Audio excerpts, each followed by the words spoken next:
to pop up.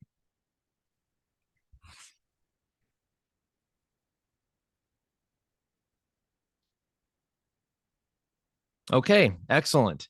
Thank you again, everyone, for joining us today for the ACX Audiobook Workshop. My name is Jason Markiewitz. I've been an audiobook narrator for a few years now.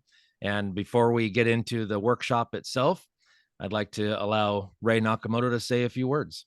Ray. Yeah, I want to thank everyone Burlington Rail. for attending. Can you hear me okay? Yes, we can hear you. Yeah, thank everyone for attending. Hey, I admire Jason so much. He's so talented, and I'm sure you will all benefit from this workshop. If anyone is interested in doing an audiobook demo, please contact me.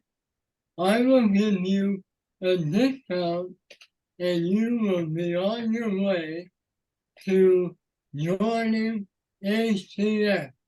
Okay? Thank you. All right. Thank you very much, Ray.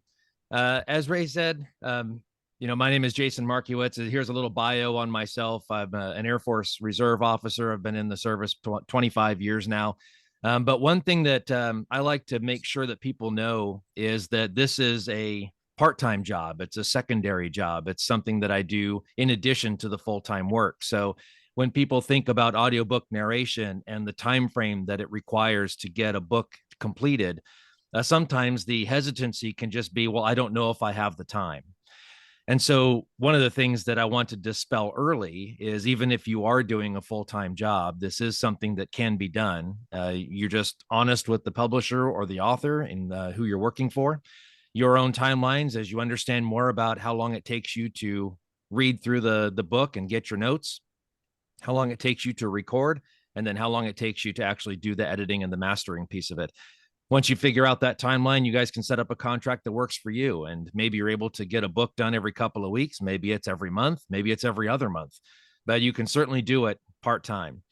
In just under 3 years of work, I've got 25 books now out on Audible, which are the regular books and audio dramas together. I've worked for some pretty awesome authors with New York Times and USA Today bestsellers, Amazon bestselling authors, but I've also worked for indie presses and things like that.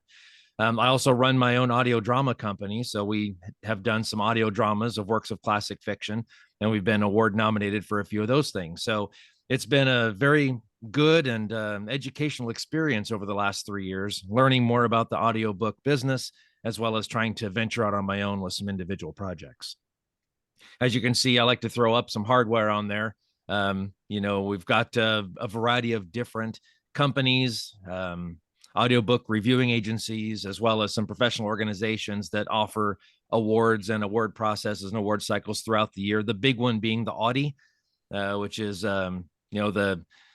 the pinnacle, the Oscars, if you will, of audiobook narration. And that's something that we all aspire to. So when you're looking at, kind of making it in the business, you're looking at trying to get qualified to be nominated and hopefully earn an Audie award. But the nominations, just as they do with the Oscars or the Golden Globes or things like that, the nominations are fantastic. So I'm still working on getting to that level for sure.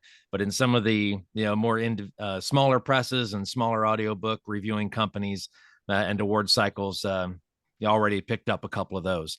But I'm also, pretty happy to announce that in one of our audio dramas that my individual company, Markiewitz Audio Works, did last year, we have 2 nominations currently out for the Audio Theater Central Seneca Awards, which is a family-friendly audio drama reviewing company, and they produce their own works as well. So in August of this year, we'll find out the results of that. So it's pretty exciting, and over the course of 3 years, have seen some pretty good progress and some pretty good recognition in the audiobook work that I've done so far. So we heard from Ray earlier. Leslie was not able to attend today, is having some computer problems and other difficulties there as well. And so on behalf of Ray Nakamoto and Nakamoto Productions and SARTA, which we are kind of jointly putting on this program today, I want to thank you all for attending and being part of this. And as Ray mentioned in the beginning, I'll do a lot of instruction, and hopefully we'll have some good discussion about the audiobook business as well as how to get started in ACX. And I will walk you through the website, so you'll see as we kind of click through on the screen share how to work your way through the ACX website. But in order to really get started, you do need to have some demos available, and you have to be ready to put yourself out there as an audiobook narrator. And what do you want publishers or authors to be able to hear? How do you want to put yourself out there as a narrator? So Ray can help you with creating that audiobook narrator demo so that you can already get started to building that profile and get some work on ACX. So please feel free to reach out to Ray after this is finished up. I know you all have his website or his email address and the website that you can go to and work on scheduling those if you're interested later. So as I talked about how much you can do in a year, if you look at how many works I was able to complete in 2022 versus how many I've been able to complete in 2023, the list is a little bit different. It's a much slower year this year for me, not because of auditions, but because of my full-time job requires a lot more of me this year, and being able to actually spend the kind of time I would like to be able to go book after book after book. I have to also be very conscious of the fact that my full-time job is what pays the mortgage and what allows me to do, things with taking care of the family and so forth. So I have to kind of work into how my time will allow. So this year I have 3 books completed. I've got 1 more in contract, and I'm currently recording the one here on the right, The Girl Next Door. It should be finished up here by the end of July. I always try to get about 10 books done a year. I think I might come up a little bit short this year, but over the last couple of years, it's been roughly to that level. As you can see, in 2022, I had 11 books out there in 22, a lot from Liz Isaacson. I was very fortunate to land the entire series contract for the Brush Creek Cowboy series.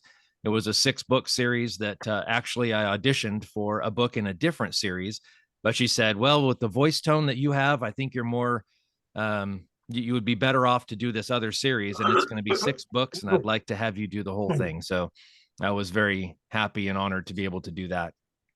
And we just closed the 6th book out, and it went live in January. Lorraine Eckhart is a New York Times and USA Today bestselling author. It has a variety of series and books out there, and I've been very fortunate to work with her on a number of projects so far. And then I've got my own audio drama productions. You can see I've had 3 of those over the course of the last year, and we'll do more as this year progresses. But all of these are available on Audible. And as I'll show you in a few minutes, some statistics about where the audiobook industry is going and the market shares and things like that. Audible is currently the lion's share of the audiobook industry. There are a lot of different distributors, a lot of companies that carry audiobooks.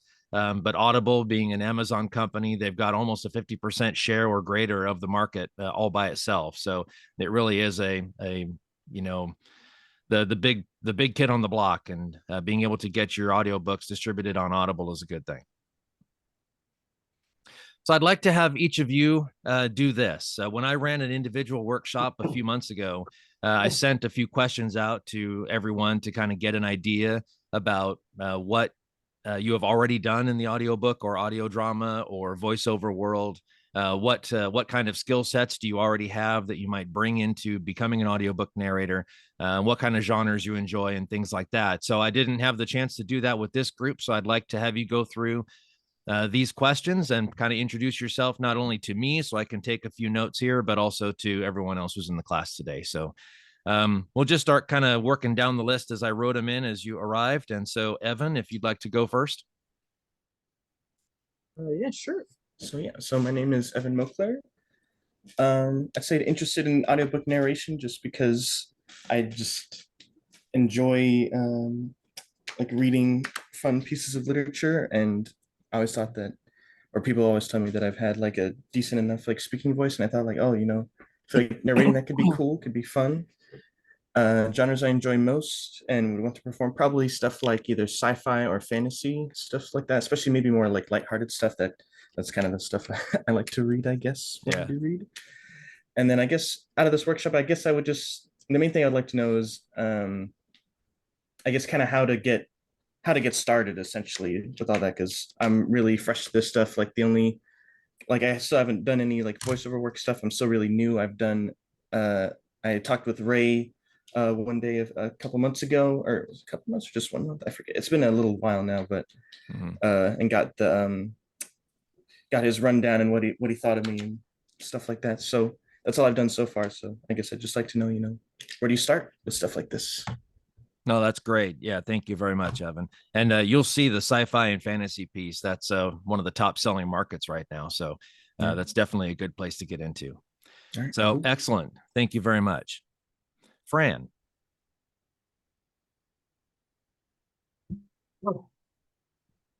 Good morning. Thank you for putting this on, Jason, and thank you, Ray, for arranging it. My name's Fran Whitman. I've been an actor in community theater for decades, and went to school late in life to get a master's degree in theater because I wanted the deeper meanings of things. By then, of course, I was bumping into aging issues, looking for jobs to pay the rent according to my education, and there's some real age discrimination out there. So I have still work full-time. I work for the state of California, and I need to make extra money and to survive.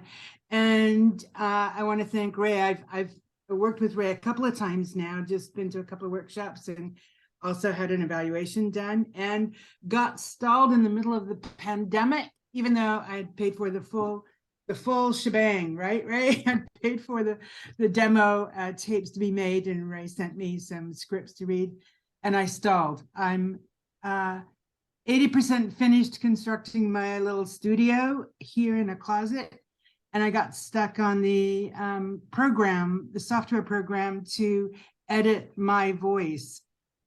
And I'm not really in a position to afford to pay somebody to come out and pay by the hour, but I might have to do that to get moving. It just stalled. And then when I saw the thing about your workshop, I jumped on it because I know you, Jason, from working with you in a Shakespeare play. It was great to meet you and to get to know you a little bit there. I've also visited my sister when she lived there in Kenbridge, Virginia, a couple of times, little town outside of Richmond. Yeah. Anyway, so I'm glad to be here today. I really need to get moving on this. I have a desire to make some money. What do? I do like to talk. I live by myself. And so as we all discovered during the pandemic, those who live by themselves really like to even talk to themselves. So I'd like to get paid for that. And I'm ready to get going.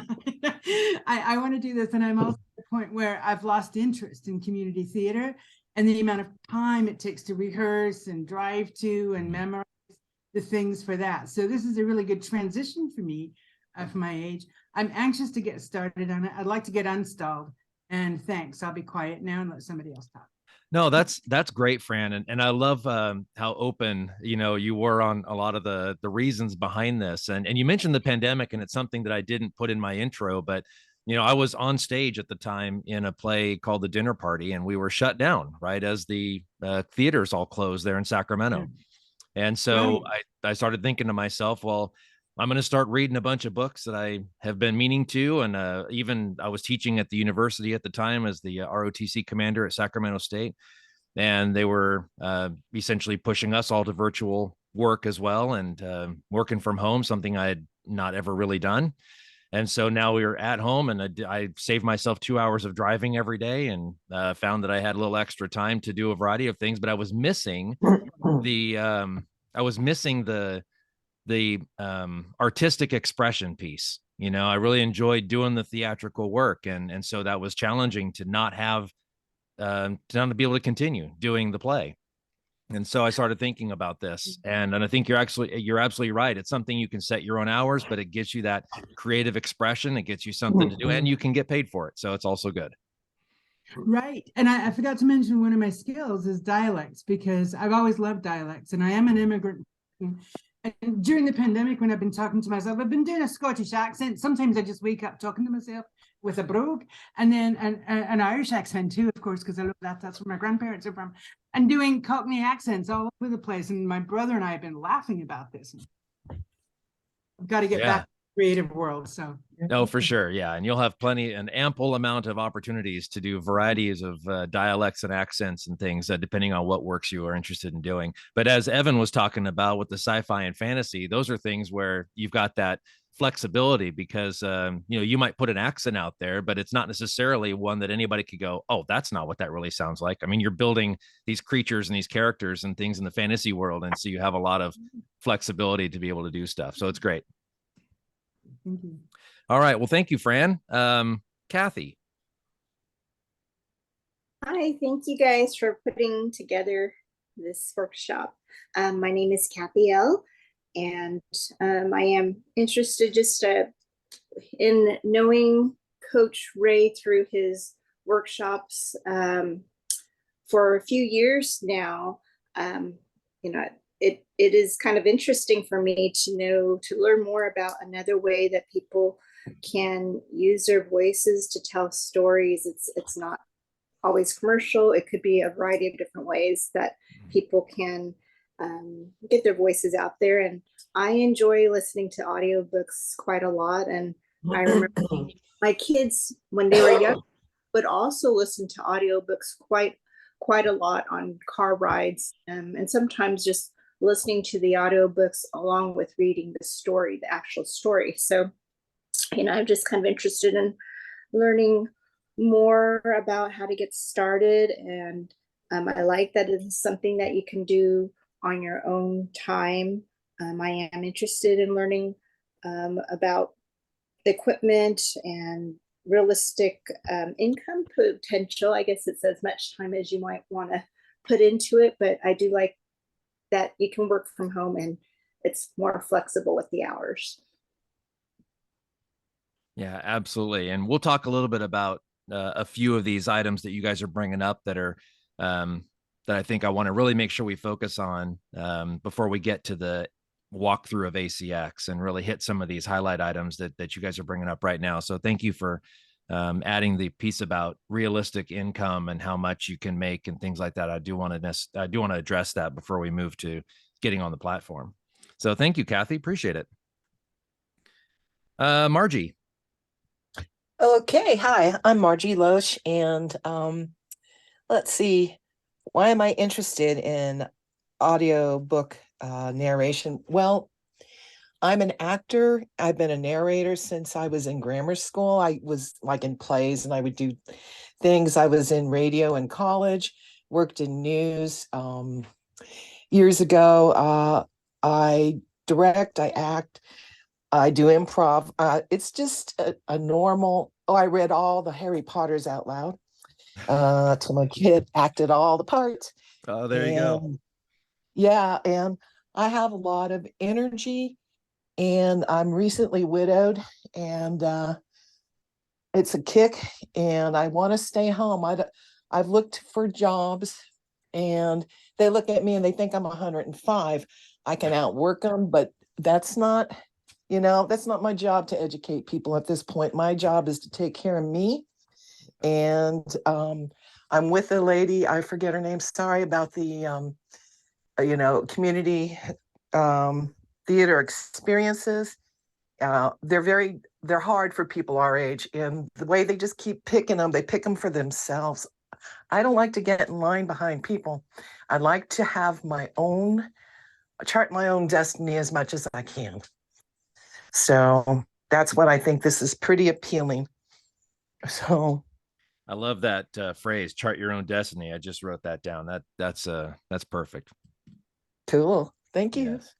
That's where All I feel though. Well, I'm in transition. Like, let's go for it. Absolutely. Oh, I gotta tell you, okay, my fear is the editing process. Oh gosh. I think I took this class a couple of years ago when I was in living in Sacramento briefly. I lived there for like a year. I think I took it, but I was not ready at the time to make the move. And so Yeah, I am now, but so I got it. It's the technical side that's going to kick my butt at this point. I think I can handle the narration. Oh, also pacing to ask about, does it I guess depend on what you're reading?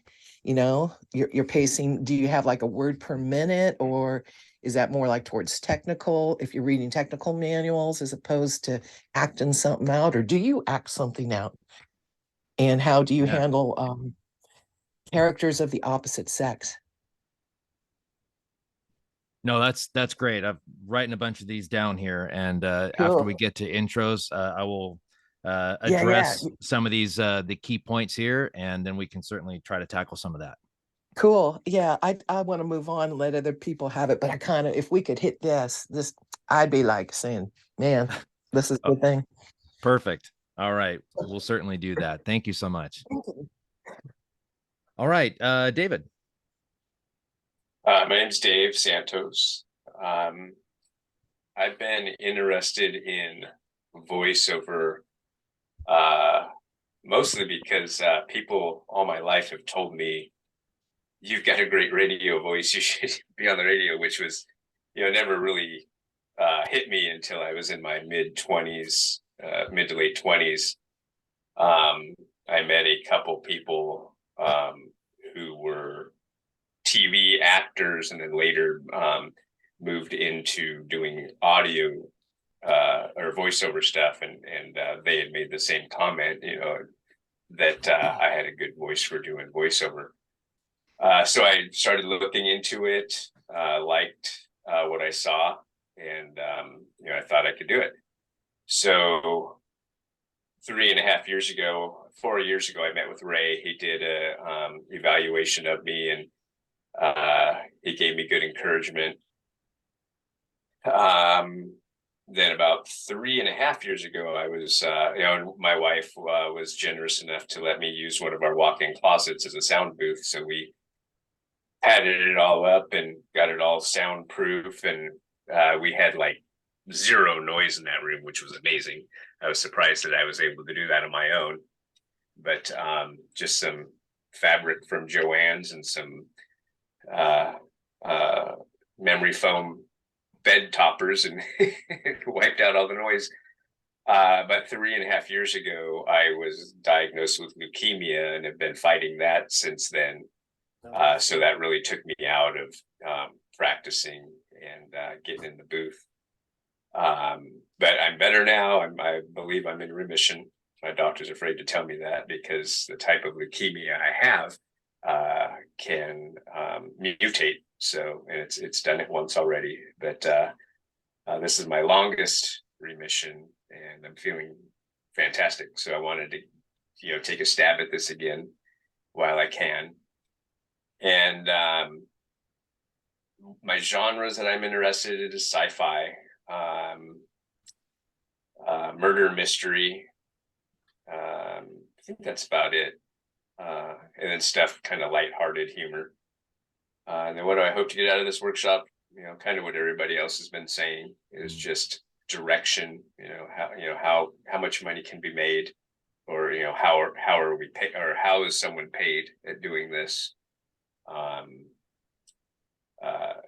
do we go about getting a book deal? Do we just put an audition tape out there and they listen to it and they pick us, or do we read for them and then they choose us that way?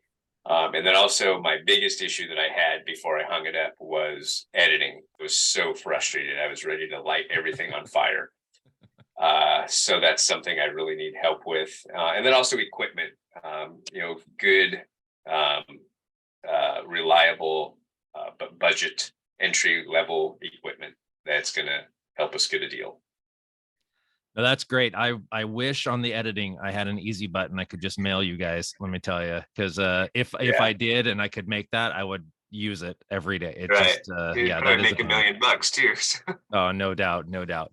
But we'll, obviously, I mean, editing and mastering can be a class all by itself. So, I'll kind of wave top some of the answers to the questions that you guys brought up. I'm more than happy to get in depth on those, either later or at a different time. But I'll also give you some resources and some ideas and things to go take a look at that might help with some of each of these questions that you guys brought up. But yeah, editing and mastering, I think that's what took me probably 4.5 months of study and trial and error and YouTube videos and recording stuff, editing and mastering just for myself to see if I could even do it before I actually even put my first audition out there.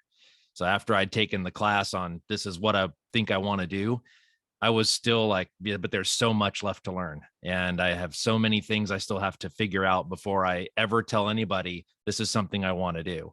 So, and editing and mastering was one of the highest, I think, education parts that I had to figure out. So for certain. Thank you very much, Dave. Yeah. Gerald, did Gerald log in at all? Not able to see everybody here. Let me see. Okay, I think we got everybody. Okay, excellent. Well, thank you very much for the introductions and a lot of the comments. I really enjoyed seeing how many of you guys have other things that beyond just the ACX, system you're interested in hearing about today. I did a 30 days of posts over the month of June, which was Audiobook Appreciation Month. And whether it was on Facebook or LinkedIn, I had one post per day that covered a lot of these topics, a little bit of editing and mastering, a little bit of what are contracts like, a little bit of how you get paid, a little bit of some pitfalls that you run into, some prep work for the books, what kind of genres are out there and what is selling well. And then just some of the things that as an audiobook narrator, what has been on my mind that I think I struggled to learn, and how can I pass some of that information on? So, if you check out my name on Facebook, just Jason Markiewitz, you'll see, a picture. I think it's my family picture at my military promotion ceremony right now that I have on there as my profile pic. So if you see that, there it is. Or if you're on LinkedIn, you can check me out there. And over the course of June, every day for 30 days, I posted something. And I think it actually covers a significant amount of the different offset topics that you guys just talked about during the intros. But I do want to hit a couple things. Now I'm just going to go down the list with about 10 items that I wrote down before we get into the rest of the workshop today. So first thing I heard, I think it was Fran that talked about agents. And one of the things that's great about the VO world and the audiobook industry itself is agents aren't required. They're out there. You can certainly try to get an agent for voiceover work. In fact, a lot of the people who are SAG-AFTRA qualified that are working in the VO business, most of them have agents at some point. But the audiobook narration business is one where it's not really agent necessary. VO work, more so on the agent side, audiobooks, not necessarily. So while you can have them, you can do as much as you want to do in the audiobook world, agent free. So what that does is, outside of just the fact that you might say, well, the agent helps you get work. In the audiobook world, your ability to put your demos out there and to actually market yourself as a professional narrator is what will get you work. ACX is a great profile and a great program that I've heard kind of a speed dating for narrators and authors to meet up on the indie world. They'll put their books out there to be narrated. You audition for their books. You guys come to an agreement on the contract and the terms and go to work. And it's not a big house like Penguin Random House or Macmillan or Harper Audio or something like that. It's more of an independent author narrator construct. But what it does is it establishes yourself with credibility. You put yourself out there as a professional narrator, you get work, you build your resume. And then after, and I'm at the 25 book mark where I feel comfortable now, maybe branching out to some of the larger publishing houses and trying to see if I can get hooked up on their narrator rosters. But you have a chance to really build your skill sets without needing to worry about agents and the rest of this stuff. So ACX works very well to build that capability. I will also tell you that some of the big name audiobook narrators are still on ACX. So it's not like they stopped doing that. You'll see people that have hundreds of books out there to their credit that are still working on ACX because they enjoy being able to do that kind of work as well. even though they still have contracts with, Random House and Harper and some of these other larger companies. So that was just a little bit on the agent side. You can be your own best agent, but the product you put forward, you're your agent and your client at the same time. So if you call yourself a professional audiobook narrator and you recorded your sample on your iPhone and you're putting it out there, that's not going to go well for long-term work, because the quality of the audio is not going to match up what publishers and authors want to hear. So the equipment piece is important, and how you put yourself out as a narrator is important. So you're your own agent and your client. VO work sites. I heard a lot of people mention voiceover work as well. I'm not going to tackle too much of that because I do have an entire series of slides and a whole presentation I did recently about voiceover work and podcasting and audio drama podcasts and things like that. But I will give you two things to look into. One is there's a site out there called Casting Call Club, CCC. And I use it for not only just when I put my own works out there to look for people to audition for parts for my audio dramas, but I also audition for other voiceover roles on Casting Call Club. You'll see some that are unpaid. They're fan projects. They're just ones that you'll do because you like the work or you like, the project that's being offered. But they also have paid work, and you get the emails once you sign up on their distro list. They'll send you, emails that talk about how many auditions have just been posted and what is the cumulative value of the auditions that are out there and available to you. So you can certainly audition through Casting Call Club and try to find roles for that. I know voices.com, voice123, there's a variety of other ones out there as well. Some are pay to play. You got to buy a membership and things like that. Casting Call Club, you don't. ACX, you don't. So these are ones where I like to promote the places that expect you to have a professional background, meaning you put good work forward, but you don't necessarily have to expend a bunch of money at the beginning, because it can be daunting just to start a new project like this in the arts world, and then you start adding up the budget and how much you spent on equipments and booth design and construct, and then you've got websites, and then you've got your classes and your coaching and things like this. Before you know it, you're watching the numbers tick up. So wherever you can save a little bit of money is a good idea. And ACX and Casting Call Club are two places that you can do that and not have to pay anything at the beginning. Software and equipment. So kind of like the same thing with being able to find something that is not required to have you don't have to buy the license. Audacity is a program that I really like. It's one that is free to use, that's free to download, and it is, from what I have seen, and I've been using it for the better part of the last 5 years, even before I started doing audiobook stuff, when I was just doing little voice clips and things like that for other projects. Audacity was a free software suite to download. It's pretty user-friendly. It has regular software updates. It tries to keep in tune with the audiobook industry and voiceover work to try to make sure that they're keeping their marketability up with some of the other sites that you would pay for the DAW, the digital audio workspace. But one thing I also like about ACX is you can get a plugin from Nyquist, which is a subordinate site. That plugin is called, it's like the ACX suite, or you'll find out whether or not you meet the ACX requirements, the ACX plugin. So when you're done with your narration and your editing and your mastering, and you think you've got it ready to go, you can run that plugin on Audacity, and it'll tell you whether or not you're going to pass the QC for ACX. So that's a great thing to have there. And I will tell you that every time it's told me I failed, it was, and every time it tells me I've passed, I can put it on Audacity, or I can put it on ACX, and it passes the ACX QC. So I'll tell you that plugin does work. It's a good one. And on Audacity is a pretty user-friendly suite that I would certainly encourage you to look at getting involved in early. Fran, go ahead. Thank you. I just wanted to check in and see what we're supposed to be seeing on screen, what view we should be looking at. Yeah. Introductions. Yeah, I have the introduction slide because I'm hitting some of the things you guys brought up before I move to something else. I don't want to confuse the situation. So I'm running down the list of things I wrote while you guys were introducing yourselves, and we'll move to the next slide here in just a sec. Thanks so Thank much. you though. You never know when it freezes. I appreciate it. Okay, listening to audiobooks.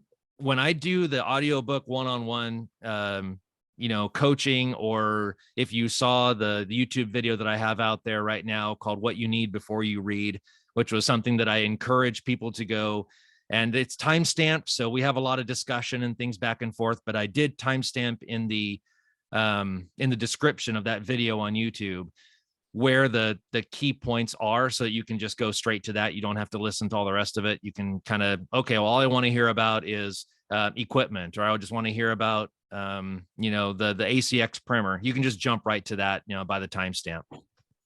But in there, one of the first things I tell people is listen to audiobooks, right? If you want to be an audiobook narrator, the more you listen to audiobooks, the better off you're going to be from the beginning, because some of the things that you guys also talked about with pacing, acting, how do you do action sequences, the romantic parts, the sci-fi, the creatures. I mean, these things, if you listen to audiobooks, you hear what is already standard in the industry. You hear how those things are going, and you get a better idea of the expectation.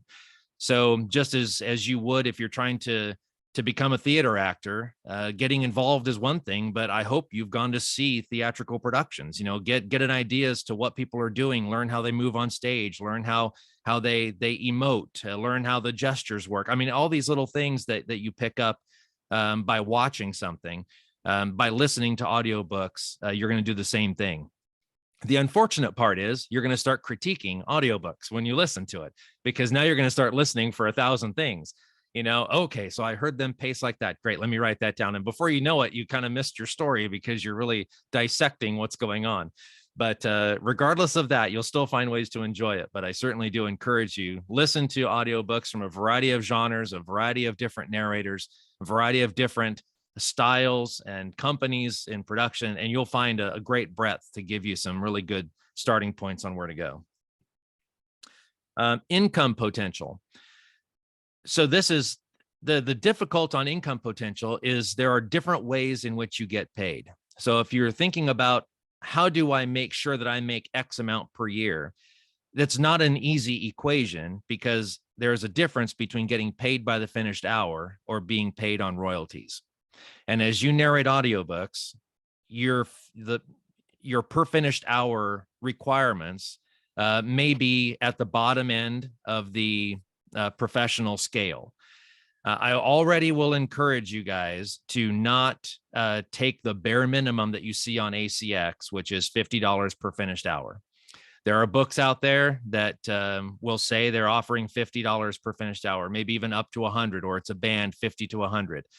That's great. And I appreciate they're willing to pay something per finished hour.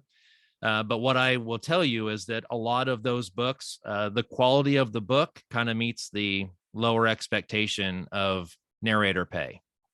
And so you battle a little bit of that. Please remember that I didn't say don't take them.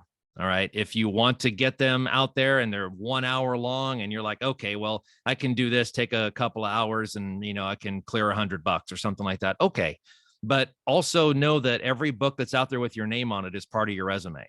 So make sure that the jobs you take, the ones that you publish, on your profiles and on your resumes and you'll put on your websites and your social media and all this stuff, that it needs to be a reflection of you and what kind of narration you want to put out there to the public. So just think about the quality of the book that you're auditioning for and how much it is that kind of equates with that pay. When I started my first book that I was contracted for back in 2020 was $200 per finished hour. And that was the first. I never asked for anything lower than that. I did a variety of books on royalty share, but for the first per finished hour book that I was contracted to do was $200 per finished hour. And now I'm at 300 now, just as truth in lending about what I charge per finished hour in audiobooks at the moment. But that's even after 25 books. So it's not like after 1, 2, or 3 books, you're like, okay, great, I've got it all down now. And then you can just start charging exorbitant fees. It won't work like that. And I think the ability to actually land those jobs will be very challenging for you. But on ACX, you'll see income bands or your per finished hour bands, and you'll see 200 to 400 per finished hour is one of the bands. That's where I have it selected, and then the author or the publisher and I negotiate out the rate from that point. So you have that ability to get paid. The royalty share aspect is the challenge, and it's the benefit of payment now versus the prospect of long-term earnings. The royalty share contracts are for 7 years. So as you narrate a book and it goes on to Audible, every time that book sells, we'll say it's a $10 book, you get 20% of that sale. They will say on there that you get 50% royalty share. That's what the contract will say. That 50% is you and the rights holder split the 50%. So you get 25% realistically of that. So, or if it says 40%, you get 20, right? So whatever it is that the royalty share terms are, you get half of that as a narrator. The rights holder gets half of that. Audible takes the rest. All right. So that's the way royalty shares work. Now, it's very possible that you get a book that sells absolutely nothing. And over the course of 7 years, your royalty shares will come back and maybe you made 40 or 50 bucks in 7 years on that. And maybe you chalk that up to saying, well, it's a project. I have a title. I'm proud of it. I did great work. The book is fun to listen to. It's good. It just didn't sell or didn't make any money. All right, well, so be it.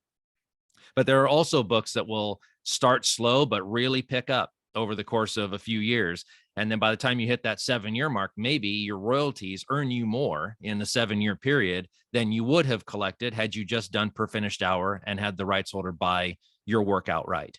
So it's a little bit of a gamble on how you want to see it. Do you want the money now, or do you want to go for that 7-year contract? So different ways of getting paid, but either way, it really depends on what you want to do and what kind of terms you negotiate. So I talked a lot about that. I know that there were some interest. Yeah, go ahead, Dave. So what about, so my wife and I have a subscription to Audible. And so we pay our $15 a month and we listen to, so many books per month. So we're not, I don't know that we're technically buying them or not, but I'm not paying $10 or $15 per listen. So do you know how that works? Yeah, if a credit is used, then you don't get paid. Okay. If you offer a free code to somebody as a reviewer, someone that either who actively listens to audiobooks, or like I do, I put them out on various Facebook sites looking for people who are interested to review books, you don't get paid for the free code downloads. So your sales numbers and how that equates to pay isn't always a one-for-one deal. And when you get your royalty statement at the end of every month, you'll see how many were credits, how many were, free promo codes that were being issued, and then how many actually were purchased. And then you also deal with the fact, as you well know, as an Audible member, there are many discount days and discount options that come through too. So just because your book is out there at, say, $24.95, maybe over the course of a month, they've dropped that down to $15 or whatever the case is. Your royalties are based on whatever the total was that was paid for that book versus what the, quote unquote, retail, price for that work would be. Okay, thank you. Yeah. All right. Yeah. Any other questions before we move on from the income side or the payment side? Well, I think this might have a cross one. Okay. How do you know what kind of book it is? I mean, do you get to read it before you get to select, okay, I'm going to go with you, Yeah. Because sometimes you can spot a dog, and like you said, you might want to take the money and run, but other times you're going like, I got a feeling that this is going to snowball. And how do you get to determine that? And how much do you get to read before you can make the decision? That's an amazing question. And I'll even couple that with saying that there are scams out there too. So maybe it's not necessarily the quality of the book, but is this a legitimate rights holder who is putting this up for audition? So I will direct you back because I don't want to misspeak and I don't have my notes in front of me. But if you look either on my Facebook post from June, either on Facebook itself, or if you go over to LinkedIn and you look at the post I did in Audiobook Appreciation Month through June, one of them I talked about was scams and scam alerts. And in that, there is a website that you can go to that you can plug in the rights holder and try to determine whether or not this is a scam. I Okay. have been auditioned and was selected for a scam back in 2020, and I did not complete the contract before we actually signed the contract. I did my research on whether or not this rights holder was legitimate, because it was an author I really liked, and it was a little bit confusing to me that this author would have had a book on ACX, because it was relatively big name, and I thought this is probably in a bigger production company actually at the moment. Was kind of surprised to see it. And so I did some Yeah. research on it and actually found the phone number for this author's office, and I called and actually got to talk to this person. And Cool. and she told me, she said, absolutely not. The company that we publish through is this. I have no idea what that company even is that you just talked about. And so we were able to dispel that right away. But it does take some homework and some web research, and you kind of have to do some of that on your own. But the audiobook Snoop or whatever it is that the website is that you'll see on my post, that's a great resource to go in and really try to figure out the scams. But I did want to talk about the other part. You were mentioning how do you know if it's going to be a good seller or not, or whatever. Sometimes you just don't. You can read the synopsis. You can click on the work and see it on Audible, or I'm sorry, see it on Amazon. You can read through reviews. You can read through, the length of it. You can kind of compare, are the publishing companies the same between what's on Amazon and what's on Audible, making sure you're not getting scammed. But you can also review the audition script that they put in ACX, and you get an idea of the flow of the book. The tough part that I had was you don't necessarily get to read the whole thing. When you audition, the audition script is the most important part, realistically, or the demos that you have on ACX. Before you actually start recording, you can do one of two things. I have not required to have the manuscript of the work sent to me to fully read it before accepting the contract. I think I've been fortunate that I've only had one where I got about 2/3 of the way through the book and I was like, I'm really not sure I like this anymore. But yeah, but I don't, as a practice, require that the authors or the rights holders send the manuscript before I accept the contract. Personal, it's just, technique only, as they say. You're well within your rights to do it. I see a lot of big name narrators that do that. They want to see the whole work before they accept the contract. Okay, that's fine. However you want to do that. I have not. But prior to your actual recording, I do encourage everyone to read the entire book first. Don't start recording chapter by chapter and then just go with the flow. Read it cover to cover, make your notes, find your characterization, your scenes, because there's going to be that time. And it's the, the example I use mostly, you get to pick the voices for these people. You'll have a time where you can talk with the rights holder and the author about what they think or what kind of person this is or whatever. And I have an audiobook narrator's welcome packet I send to every rights holder that has like, who am I, what are my expectations, what do I do as a narrator, and then some character worksheets that if they've got difficult places, people's names, dialects, any languages. I had one where I had to speak a lot of phrases in Russian. I needed to know that ahead of time. Send these things to me so I can practice it. Thankfully, I took a couple years of Russian in college, so getting back into the swing of things wasn't too bad. But it was definitely something that I needed to know. How are these names pronounced and so forth. But more importantly is, if I'm picking a voice tone for a person and I've got him in a very deep resonant voice, and at the end they said, he says in his standard falsetto, I'm hosed for the entire book. So go through and read it, make your character notes, because you don't want to get caught where you will have to go back and then re-record every piece of dialogue that person said, because you won't get the rights holder to change that line in the book. It's your problem, and you've got to go fix the narration. So it's really important to make sure to get those notes done early. That sounds good advice. Yeah. All right. Editing process. Oh my gosh. All right, so we can talk editing for a long time. So I'm just going to give a couple of tips on editing.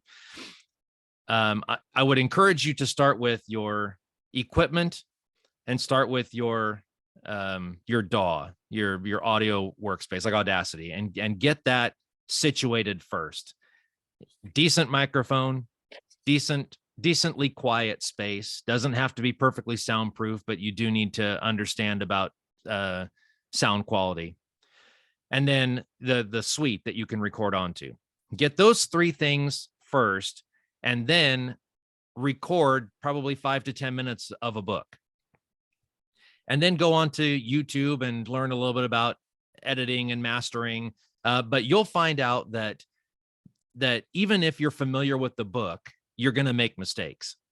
You can get rid of those mistakes one of a couple of ways. One is called punch and roll, which does have a key feature inside Audacity that backs it up about 5 seconds, deletes over what you just read, and it kind of continues on and you go forward. That's a very popular style of doing audiobook narration because you kind of edit on the fly.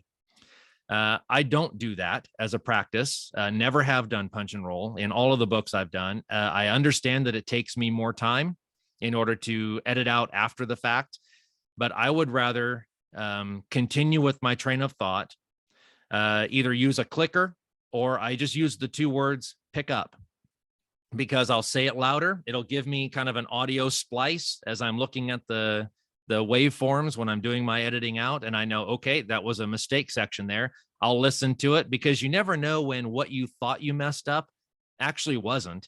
You do the pickup and you say it again, or maybe 2 more times, and you actually didn't say it as well as you did the first time. I have frequently used the first thing when I thought I really messed it up and I needed to fix it. And I get back into the swing of things and I'm listening to it as the narration is flowing. And I'm like, no, that pacing was actually pretty good. I thought I misspoke, but I didn't, and so if you delete it out and you go, I don't know that maybe your second or third take is better than your first take. So I like to just go with continue the narration process. I will edit out those mistakes in post. The mastering is the challenge, because editing is essentially getting rid of the mistakes and getting rid of some of the background problems, or you had to sniff or cough or sneeze or turn a page, or even if you're using an iPad like I do when I narrate, I don't use the actual physical book. I do it all digitally, so I'm just scrolling, versus actually flipping pages. You can hit that too hard and it'll resonate in the microphone and you'll get a bump, or you could bump the stand, the microphone stand. You could have making a gesture and your pinky finger hits the microphone or whatever, or the pop filter, and all of a sudden you've got this massively loud sound that comes up that you had no idea you even did it. So all of those, getting rid of all those little things, is the editing process. Mastering is the challenge, because it's not necessarily, is it just correct A to Z, but is it paced right? Is it at the right sound? Do you have the right threshold for noise threshold? Is the RMS correct, which is the audible volume, the loudness normalization, if you will, of how that audio comes across to the listener. So all of those things have various levels that are required. And so that's where that ACX check plug, there it is, ACX check. That's the name of the plugin. I couldn't remember earlier. So the ACX check will tell you if you meet in these requirements. And if you don't meet them, then you've got to try to figure out, okay, so am I too far away from the microphone where I'm coming through too soft? Am I eating the microphone where every time I say something with a hard consonant sound, it's coming through with a massive pop in it? Or do you need to adjust, in one way or another to your pacing and your stylistics on how you're narrating? So by doing all that ahead of time, before you ever actually audition or put any work out there to the public, you can figure out your own capabilities. Is your booth quiet enough? Does your mic pick it up enough? I use a Rode NT1 microphone right now for my audiobooks. And the Rode NT1 has, because of the way the waveform comes into the microphone and the ability for it to only record what's in front and get rid of a lot of the stuff behind. And I learned a lot about microphone placement in the booth. I'm getting rid of a lot of outside sounds that maybe I can hear with my ear as I'm recording, but the microphone didn't pick up because it's focused on what's coming at it directly. So good equipment and good technique will help reduce the editing and mastering process at the beginning, and really at the end of it all, it'll reduce your overall time you spend doing that stuff too. All right, that was kind of a wave top on editing and mastering. Is there anything that cued in on another question at this point? I don't want to spend a whole heck of a lot of time on it. Yeah, I have a question. Okay, Do you go have ahead, any equipment between your mic and your DAW? Yes. So I don't use a USB mic, right? So the DAW itself is on the computer. So to get the recording from the microphone to the computer, it does need to go through an interface. I use a Focusrite Scarlett 2i2. You can use the 1i1, or you can use the 4i4, whatever you want. The Scarlett or the Focusrite Scarlett interface is a good one. There's a variety of the ones out there. Just you can look at a whole bunch of ones on Amazon and figure out which one you want to go with. But that's the one I use. And so as you look at the interface itself, you'll be using a mic like the Rode NT1, which is an XLR microphone. So it doesn't plug in by USB. So you've got to have the XLR cable that goes from the microphone to the interface. Then the interface USB plugs in to the computer. The interface is important because you can adjust your gain. So if you've got a microphone that is really just picking up the audio super loud, you can adjust the gain on the interface and try to tell the microphone to pick it up a little bit softer, and then vice versa. If you need to increase it, go for it. You can it'll also have a microphone plug-in, a headphones plug-in on the interface itself. So you can be listening through the interface as you're adjusting all of it, and you're not using your computer speaker or even your microphone or your speaker port, on the side of the computer. You're listening through the DAW, or listening through the interface. So microphone, XLR cable to the interface USB connected to the computer, and that's the setup that I use. I will add one item too, is that if you use an XLR microphone, you need to have what's called phantom power. They don't power themselves. Like the USB mics will plug themselves into the computer. Everything is good to go. The phantom power is required, and it's a 48-volt phantom power. One of the things I like about the Scarlett interface is it comes with a 48-volt phantom power included in it. So you don't have to buy that separately. There are some, pluses and minuses to it, but realize if you go from the microphone to a phantom power kit to an interface, you're extending the length of time that is required for your voice to go through the microphone to get to your DAW. And the longer time you start getting more electromagnetic interference can come into play. You could have other issues with cabling or connectivity that goes there. So the fewer things you plug in on the process, the better, in my opinion. And so going from the microphone, through the cable to the interface to the computer, I think that's a nice, clean mechanism. Thank you. It was a comment was going to come in. No, I was just going to say the skin effect, you got all this like additional interference coming in, that RF kind of stuff that goes on. Yeah. Yeah. No, for sure. Okay, so two last items before moving along here, and I know we're already after 2:00, so we'll get these last two things fairly quickly. So one of them is soundproofing.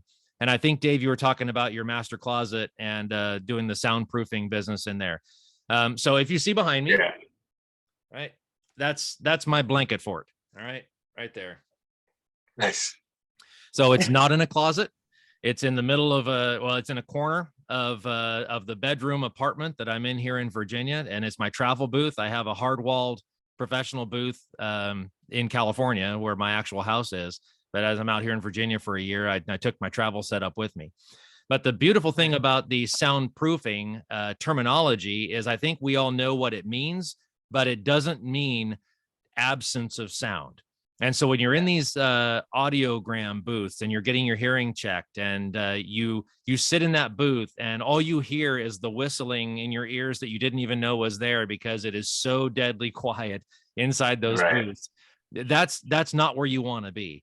a little bit of room tone is a good thing. It gives a natural feel to the narration. It gives you a more rounded vocal pattern. You don't sound like you're in an echo chamber when you're talking. So in the master closets, you don't necessarily have that full dampened, soundproof, zero sum kind of business. So that's good. But as you were mentioning, the blankets and the clothes and the sound panels and things like that, anything you can do to reduce bounce or noise refraction, the better. But it doesn't need to be soundproof, and too quiet will actually fail on ACX. So you do want to have room tone as part of it, and anywhere between that 60 and 75, negative 60 and 75 dB, you're probably in a good place. So just some things to consider on the soundproofing. The last item that I wrote down here was about pacing, acting, words per minute, things like that. So audiobook pacing is kind of there's no equation for it. If you listen to audiobook narrators like who I affectionately call my audiobook Jesus, guy named Scott Brick, listen, pretty much, he could read the menu at Denny's and I'd be like, that's amazing. So you listen to people who've been doing this for so long. He's got 1,000+ titles on Audible and a variety of other endeavors, and he teaches classes and coaches and this kind of stuff. When you listen to his books, his pacing is almost identical in every book he does. It's his style of pacing. When things get exciting, you'll hear the pace ramp up. When things get suspenseful, you'll see the pace slow down. When he changes male to female, where the deeper resonance of the natural voice puts a little bit more of an airy falsetto, but not comical behind it. Difference between allowing the resonance to come through and simply just taking that away. And if you make those changes, you can make it a feminine tone, even if, someone at the end goes, I would never believe you're a woman. Well, I'm not trying to make you believe that. I'm trying to make you believe this character is female, right? And so as we go through and create different characters, how you manipulate the voice tone, the voice pattern, the airiness or the resonance behind the voices does a lot of good to delineate characters without having to, figure out how am I going to make 75 individual voice tones and characters. And oh my goodness, when every single person might be from the same city. And so you don't have the luxury of throwing accents and things into it. So how do you negotiate those things? Well, you can do a lot of things with pacing. One person, maybe he's very nervous. And so when you do his dialogue, it's at a more rapid pace versus someone who might be, a college professor. And we've all had the boring college professor types, right? Or kind of the Bueller, mentality. So you just slow the pacing down, right? So there's a lot of different ways to do it, but that's what I would say. And it's very much a personal, how do you want to make these people sound to best communicate what you're trying to convey in your narration. All right, the last item on here was acting, and I definitely wanted to bring that out because I'm a firm believer that we are not reading these books, we are performing these books. And I think that an audiobook narrator is still an actor. And one of the first audiobook classes that I took, which is actually from Nakamoto Productions, it was one of his instructors named Adrian Ellis. And I think one of the things that really stuck out to me during that class, when I thought I was ready to go and I'm doing my 2 minutes of narrated text and I'm putting characters into it and I'm all this kind of stuff. And she says, well, don't forget that the narrator is also a character. And that blew me away because the narrator actually is the thread that takes that whole book from beginning to end. In just about every book that you're doing that is a fiction style or science fiction or fantasy or whatever, a narrative piece is going to take you through the book. So if the narrator is monotoned, no excitement, no deviation in the voice tones, very dry, it's boring. The characters can spice stuff up, but even if you're talking about the scene, if you're talking about the moon as it rises over the lake, or you're talking about, the cold feeling as you're going down the ski slopes or whatever, your voice conveys the feeling of what that scene is trying to be set. And so you're acting it out even as the narrator. So never forgetting that the narrator is also a character. When you get into some of the characters themselves, In the clip I had as we started this workshop today, it was the most recent book I just had go on Audible a couple of weeks ago called The Buffalo Gun. It was a Western set in 1905 Montana, had some gruff, characters in there, had a very polished state senator, had an Irish foreman, had some Irish hoodlums in there. So I had some accents to do. I had some different types of characters to do. We had 13-year-olds. We had a British governess that was on the ranch to teach these kids the ways to be young adults and be good ladies and gentlemen as they grow. And so all of these things required different kind of vocal patterns, but they all required acting, because if the character is only a voice, you're not able to really relate with that person. So even, let's say, the main character, Woodrow, who is the ranch owner, it's a very gruff voice tone, throw a lot of gravel in the voice and this kind of stuff, but he deals with a lot. And if it always sounds like he's in control, that doesn't convey the story. He deals with the senator trying to take his ranch from him. He deals with these three kids that these 5 kids, 3 boys and 2 girls that are there on the ranch. He's got this brand new governess to teach them. He's got all kinds of problems happening around him. He's got problems with people in town, money problems, cattle problems, all these things. And so if he sounds completely collected and put together the entire time and never frustrated, never over the top, irritated about something, you miss a lot of what makes him that 3-dimensional character. So definitely acting those things into the parts is important. So long answer, I think, to a fairly short question on that, but do we act when we're making these characters? Absolutely. All right, so those were some of the things that I wrote down during your introductions. Was there anything that came up that you would like me to address before we move to the next? Yes. Okay. This is continuation, because when you were just explaining it, it hit me, like if they say that again, then there's a knock at the door. Do you provide the knock? No, that's a great point. There are some rights holders that I have seen on ACX that ask if we can do sound effects. And sound effects are typically not part of narration.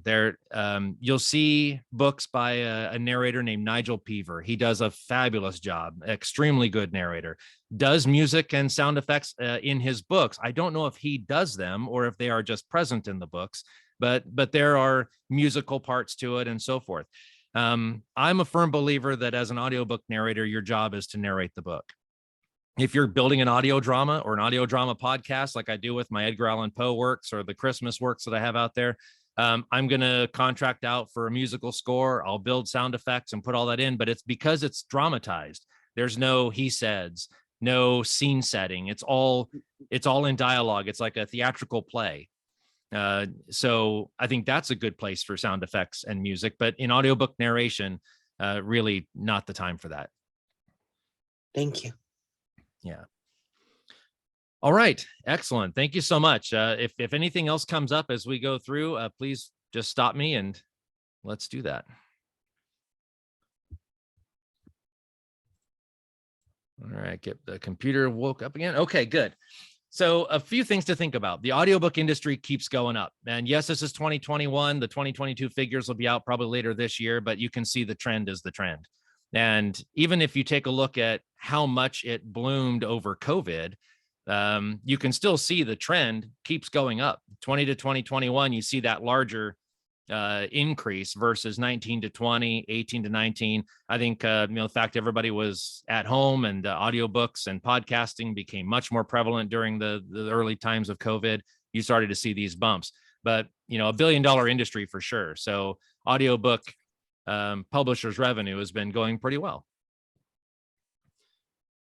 And when I talk about, the different sites and sources and things out there to get audiobooks, Audible has the lion's share. We're talking basically half of the audiobook market comes through Audible. And that's only dropped of late. It was upwards of 70% at some point, but you're starting to get a few more distributors and others in the market. But Audible's basically half. So the fact that ACX is a company that works, is owned by Amazon, and so is Audible. when you narrate your books with ACX, Audible will be the place that they go after they pass the QC and go out to the market. You can certainly narrate books for other places, and it doesn't have to be an ACX. Other places might have more mass distribution to other audiobook stores, but going through ACX, Audible will be the primary source for where those books go. And then iTunes as well. I asked you to identify what genres you were most interested in. In 2021, these were the top 5. Romance is usually in the top 5 at some point, usually a little bit higher. You see a large requirement for romance titles. What is not on here, and it is something completely up to you, is the erotica genre. As far as the payments are concerned, I've heard that those books pay fairly well. It's just not something I will personally do, so I don't have a whole lot of interest or information for you on that. But I didn't want to extract that from the top genres, because it does sell very well. Science fiction, fantasy, mystery, thriller, romance fiction, you see those. What's not in here, right? Biographies, children's books, self-help, those kind of things. That does not mean that there's not a market for those. And if your big interest is in children's books, there are a lot of them out there. If your big interest is doing self-help or nonfiction or biographies or things like that, they're always looking for those. So this is just giving you the top 5 as it is known in 2021. I mentioned at the beginning that it's a part-time job for me. I set my budget initially at $500. I spent $512 to get my first setup. So yeah, broke my budget. Not good at math anyway, so it's not a big surprise. But when you get to the financial considerations of where you want to start, setting your budget is important. Know how much you want to spend, because you can go buy a microphone for $3,000 if you want to. It is not going to be drastically different than an equitable microphone at $200, and you're going to pay a significant amount more. You can buy a professional quality sound booth for 10 grand if you want to, or you can get a blanket for it, like what I have right behind me, that I paid about, I think it's $80 a sheet for the blankets and about $40 in PVC. So it really reduced the amount of time. And as Dave was talking about the master closet, you've got the walls there and you've got clothes in the closet. You're already halfway there. A couple of sound panels for a few bucks and then a decent microphone set up and you're okay. So there's a lot of ways to start earlier where you don't expend a significant amount of money. About $500 is good. But what I did for myself is I said, this is my starting capital. I'll get to that point. But now, before I upgrade any equipment, I need to work and pay that back by narration. And if I don't end up doing that over the course of a year, is this really something that I'm good at? Am I getting the work that I need to do? Am I throwing good money after bad? What's happening? That's something for you to consider how you want to work, your future in this. I gave myself a couple of years realistically to say, if I don't really see good returns, whether it's in auditions and work, even if it's all royalty share, and I know that the money goes over a 7-year period, but if I'm not getting good work, if I'm not working a lot, even though I really want to, it just doesn't seem things are working out, we'll have to make the decision whether this is something I want to continue. But it has been good. And I was able to pay back that $500 earlier because the first book I did was $200 an hour and it was an 8-hour book. So I was able to get that taken care of fairly early. And then since then, I've been able to do a mixture between per finished hour and royalty share projects. My first year, I made about $1,100 or so. The second year, it was about $10,000. So you definitely can move up in the income brackets by good, consistent work. And the more experience you have, the better your sound quality, the better you're going to be when you audition for other projects. And like I mentioned, it's a little bit of reading, but it's a whole lot of performing. So think about for all of those who did theater or film or commercial or radio, which I did hear someone say earlier that they were told they had a voice for radio, which is what you want, because I was told I had a face for radio. That's not necessarily the best idea. But anyway, I digress. But if you get out there and do some work building characters, you're on stage, you're reading to the kids, or you're just reading for fun, but you're reading out loud and you're recording yourself and you listen back on it, you'll find two things. You'll identify all those spots that you didn't like, and you'll really get tired of your own voice. So now you got to get past those two things, because your voice is what's going to sell that product. And even if you don't like it, people will buy the book because it's being narrated professionally and well. Then your voice will become part of your agency. As you push yourself forward into other projects, you'll give people an idea of what books you've already done, what series you've been contracted for, what genres or what styles you can narrate, what accents, what languages you can speak. All of that is going to come through as you get future products. So thinking about get over the fact that we don't like hearing our own voice and go with it, but it is important to professionalize your voice. Not like I want to necessarily call myself out, but if you go onto my Audible page and you take a look at the books that I did in 2020 and early 21, you'll find that my voice, my narration voice, is different then from what it is now. And I think there's three things that really come into that. One is I'm much more comfortable in the business, and I'm less nervous when reading. And so your voice does change with nerves. And so if you're comfortable and you're confident in what you're doing, your voice tone will change a little bit. The microphone setup was very different. The first 3 or 4 books I did was on a USB microphone. The second about 10 to 12 books I did was on an early generation XLR microphone. The last 3 have been on the Rode NT1.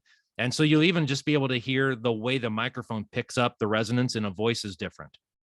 I really like how the Rode NT1 picks up my voice, and I don't not like listening when I have to do the edits anymore. And it's just like, oh my goodness, let me go over this one more time.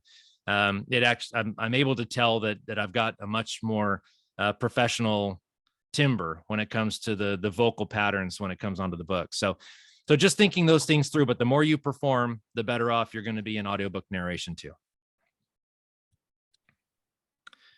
All right.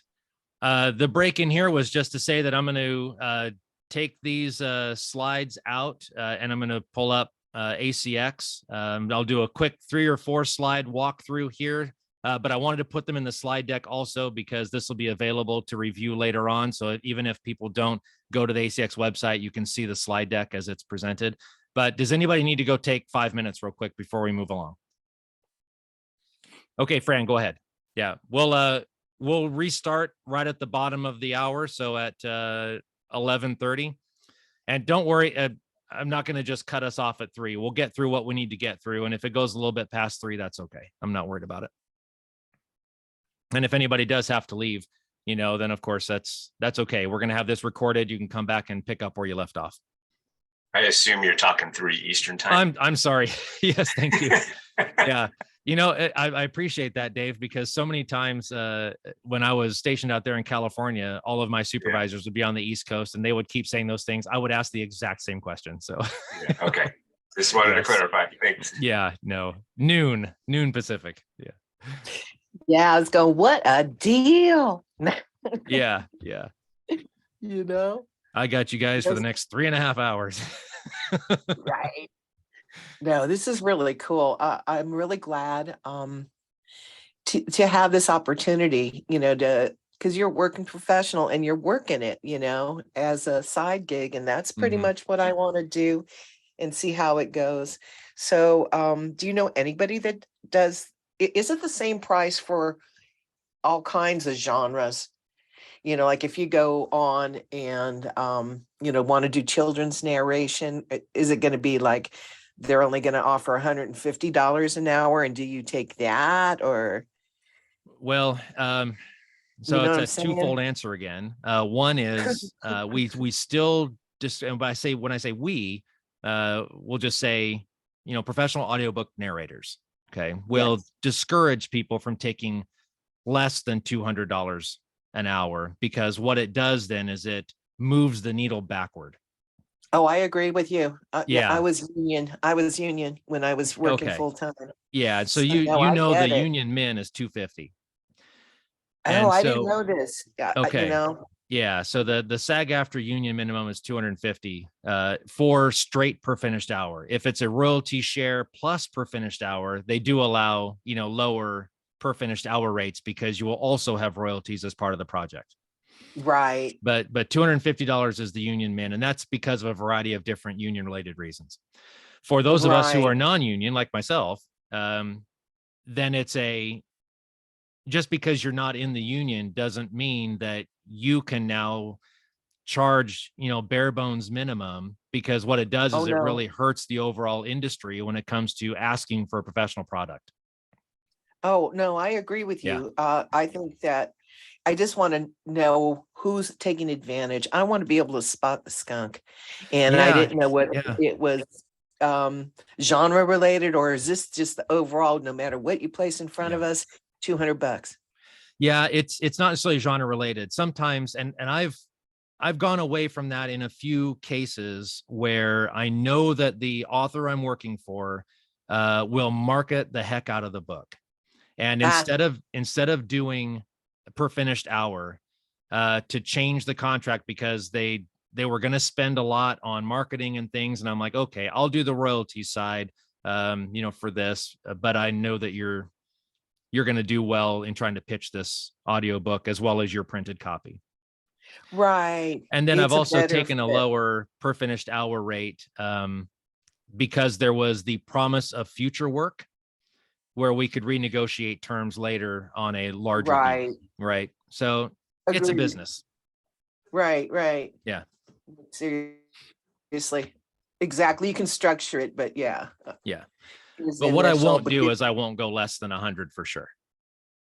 Got you. Got you. Yeah. Even Well, on and now- negotiated. Right. Yeah. Right. Because you got to live now. Yep. Yeah. And later. Right. Yeah. Okay. Fran is back. Is Yeah. everybody else back? Speak up if you're not here, right? As they say. All right. Thank you, Fran. I appreciate that. Sometimes the humor doesn't get any better. It's dad jokes, but they're not even those are good. So, okay. All right, good. So for the remainder of the time, I want to spend the majority of it to talk about ACX. This is the Amazon Creation Exchange. ACX, as I mentioned before, contracts Audible, Amazon, and iTunes, the books that you go through ACX and have produced as the producer. Even though you are a narrator, you are the producer of the book. And so you will see that as a terminology if you go through any of their master classes or you read up information on ACX itself. You'll have the rights holder and the producer, and you're the one producing the book.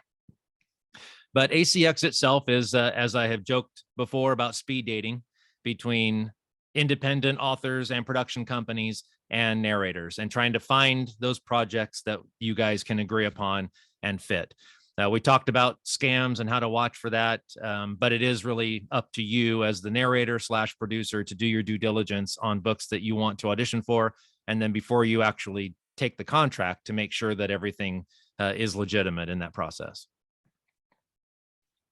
So as you go to the ACX website, you'll see a menu at the top about ACX. Click on that.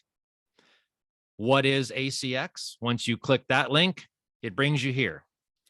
And this will give you the general, A to Z about what ACX is. I've highlighted one section again because I really want to emphasize that you are the producers of the book. Now, what this means is you're not just narrating and then you post your narration. You have to do the editing and the sound mastering and make sure it passes specs so that it can get onto the Audible market. Your work is what's being vetted and QC'd by Audible. It's not being sent anywhere else by them. If you choose to do it and you're like, I don't want to engineer this at all. I'm not good at it. I don't know anything about it. I have no intention to learn it. I don't even want to watch YouTube videos about it. There is a listing that if you're interested, and I can send it to you, of all kinds of people in the industry that do editing, that do mastering, that will take care of your raw audio file and get it Audible ready for a fee. None of these people will do it for free. So if you're looking at recording it and sending it off for someone else to do that part, one of the reasons that you consider what rate you charge for per finished hour is now your profits are now cut into, because you're paying the editors, the masters, whatever, in order to take your raw audio and get that ready to go for Audible. So be thinking that through, instead of just saying, I don't want to do sound editing and or audio editing and sound engineering, and I don't want to learn it and this kind of stuff. It is good to know. And I would encourage you to go through and review some YouTube videos on it, learn a little bit about it, and make sure that you can get there. I don't think that there's any reason that anybody can't do editing and mastering. The reason that people don't want to is the time. It really does take a lot of time. Recording it is probably 1.5 to 1 for me. So if I've got to say it's 30 minutes of audio, it might take me 45 minutes to an hour in order to just raw record that audio. But it's going to take me another 2 hours, sometimes 2.5, in order to get through the editing and mastering. My start to finish right now, usually per finished hour, is about 4.5 hours to 1 overall. So that includes all the recording it, the editing, the mastering, and all that stuff. And I also include one complete A to Z listen through after I've gotten that finished in my time. So 4.5 hours to 1. At the beginning, I think I was about 6.5 to 1. And I've been able to shave probably a third of the time off. Some of that is based on better equipment. Some of that is based on a better understanding of what to listen for and where I know my limitations are, the things I regularly mess up, and I can try to figure out some of these things as we go. But plan on being, 4 hours to 1, is a pretty good ratio, and trying to target to get anywhere in there, but fully expect to be 6 to 7 hours to 1 when you start, as it is going to take a while to figure it out. So it might be, if you don't have equipment in the beginning, but you're able to record, it might behoove you to split the profit rather than to wait until you can start and learn. And because it seems like for me, it'd probably be more like 9 hours in the beginning. So it may be, but I would, my only argument to that is, if you're trying to knock books out quickly, you can do the raw audio and that's fine, but your ability to be better as a narrator will also be enhanced by your ability to QC your products.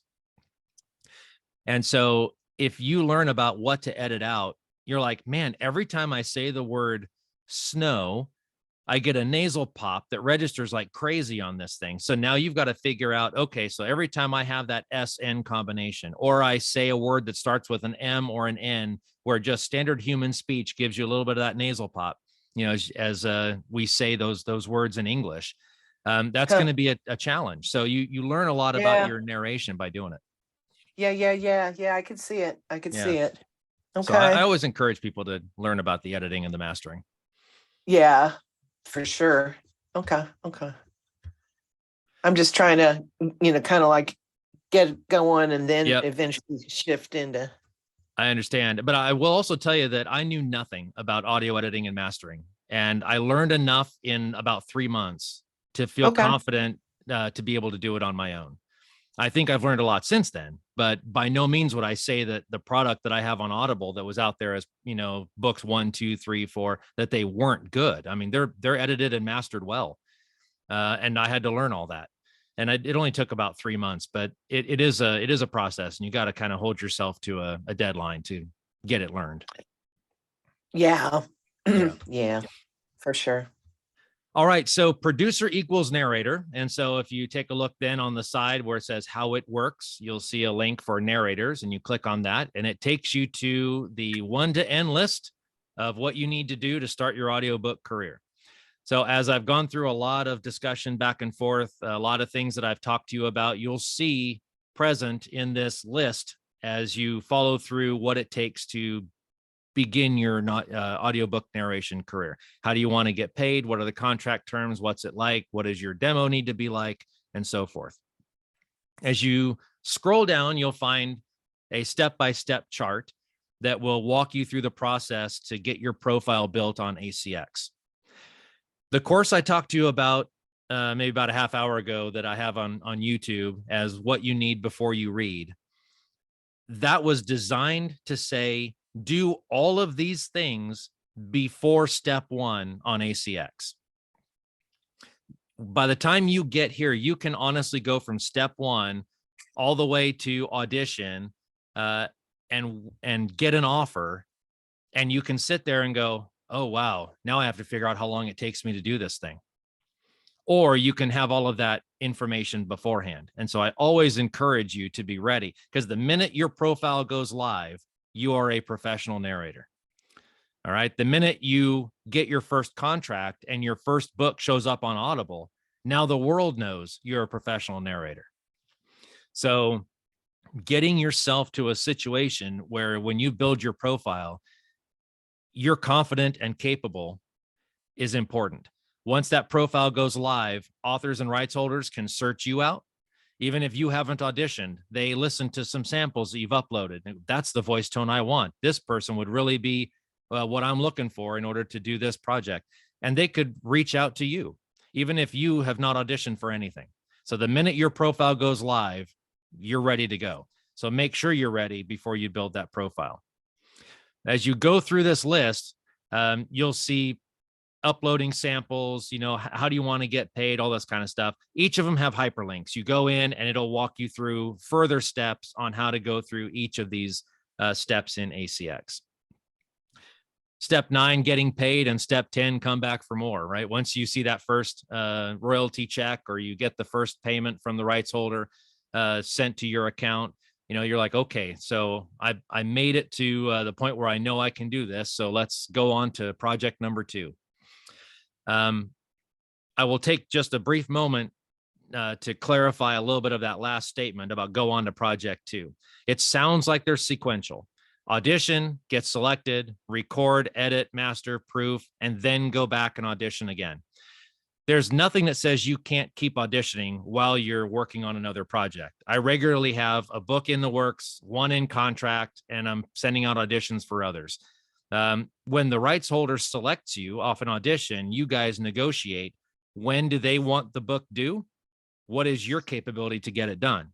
And if the timelines don't match up, then you guys don't work out the contract and they go back and look for another narrator. But if you like the book and you've done the audition and the rights holder selects you as the narrator, and there is some flexibility in the deadline for the book, then you guys have an ability to work out a contract maybe for a later time. But that's all something you can do. The second part of that is, don't wait to find out whether you've been picked on an audition before you put in another audition. There are times where I have put an audition in and I get the rejection notice from ACX like 10 months later. And so if you're waiting to do your next audition off of the yes or no from a previous audition, you're losing a lot of time and potential income because you're waiting around. As the highly professional and super experienced narrators will tell you, audition and forget it. Get your audition, put it in, and go to the next project and look at the next audition that you want to do. Do one there and put it in. Some of them will do 2, 3, 4 auditions a day. And then when it comes down to getting these offers back, you have a bunch of rights holders that all want you to do the work. You can either decline, saying that right now I don't have the time. I'm contracted honestly through, let's say November. And so I can get it in December, but right now I'm booked. They'd rather know that than you try to squeeze something in and then ask for a delay later. So just think about how you want to do the auditions piece. You can certainly audition as much as you want.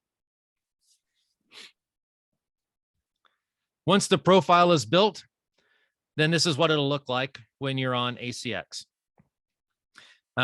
My description is fairly simple. I take a look at this as saying there are thousands of narrators on ACX. If any rights holder spends more than 10 seconds on my narrator's profile page, I would be surprised. They probably want to listen to the auditions they've gotten, or maybe they want to pull up a sample of audio that I have listed on the audiobook samples and listen to it. But if I have a full biography that comes under my name that's going to be needing to be scrolled or is going to the max character possibility on that thing, what's the likelihood they're going to read the whole thing? Very low, in my opinion. I don't have any data that tells me I'm right, but I know if I was scrolling through people's profiles, I would probably not want to read their life story. I want to figure out what is it that makes this narrator unique. So in this case, I target a lot of, fiction books, Westerns. I like people to know a little bit about who I am, that I've got some theater and film experience and background, and that's something that I bring to characterization and the ability to handle scenes and scene setting and so forth. Make sure that I've got a website listing on there. So I created my website through Google Sites. I will probably upgrade that to something later, but it was a free one to build, and just muddled around until I figured it out. I bought the domain name for 10 years as they had a huge sale on, trying to remember what the name of the company was, but anyway, it was $100 for a 10-year registration. And so I took it. But having a website and social media is great. They want to see that you've got other works out there. It's a partnership between the rights holders and the narrator. So if you're helping to promote your narration, they see that as you're serious in the business and might take a chance with you as the narrator if they haven't heard of you before. And then finally, you'll have the available for with your pay scale. So in my case, I'm open to all of it: royalty share plus, or the per finished hour rate that I mentioned earlier at $200 to $400 per finished hour. On the right side of this screen, it doesn't work together. So look at the left half with the profile. That's what you'll see on the profile side. The right half of the screen is if you're looking for work, how do the projects present themselves? So you'll select in your profile the kind of books you're interested in doing, and you can deselect or select as many different genres as you want, and it stays with your profile. So when you go on and look for works to audition for, what you have selected in your profile are the returns you will see on the books available for audition. You can change that at any time through the filters. So if you want to go to your profile filter and you say, no, I only want to see the per finished hour titles, deselect royalty share plus. It doesn't do anything to your profile. It only modifies the search on the filter. You want to look for books that are, instead of fiction, like I have on there, you want to look for other works, select other works. Any project lengths, you're like, I only want to do works that are less than 5 hours long. I just don't want to deal with being hooked up with a book that might take me 100 hours to do. You can select project length and what length of book you want to actually audition for. Once those all get collected together, then you'll have the titles that you can click on in order to see what do they look like on Amazon. Start do some forensic searches. Is this a reputable book or a reputable author or whatever? And then is this an audition you want to do? Any questions on that? Okay, nothing heard. All right, so let me go ahead and go off of the screen share for just a moment. And I want to pull up ACX.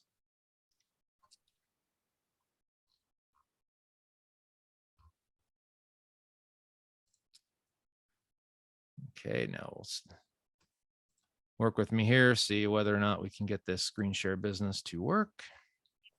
I do have a question about. Yeah, go ahead. So with the audiobooks, when you get the script, does it tell you a particular character is responding excitedly, sad, angry, or do you just have to guess that while you're reading it? No, you see, like when you're writing a book or you're just reading a book, you will see that some authors will put in adjectives in the work. You know, he said angrily, or an adverb at the end or whatever. Okay. That's nice to have, but you won't necessarily have that. So as you're reading the paragraph or you're reading the exchange between two characters, do you feel like they're getting irritated with each other? Do you feel like they're agreeing with each other? How do you want to say the lines? I have regularly gotten through a paragraph where we've had a conversation, and at the very end of the paragraph, I'm like, you know what? I think that guy's a little more angry than that.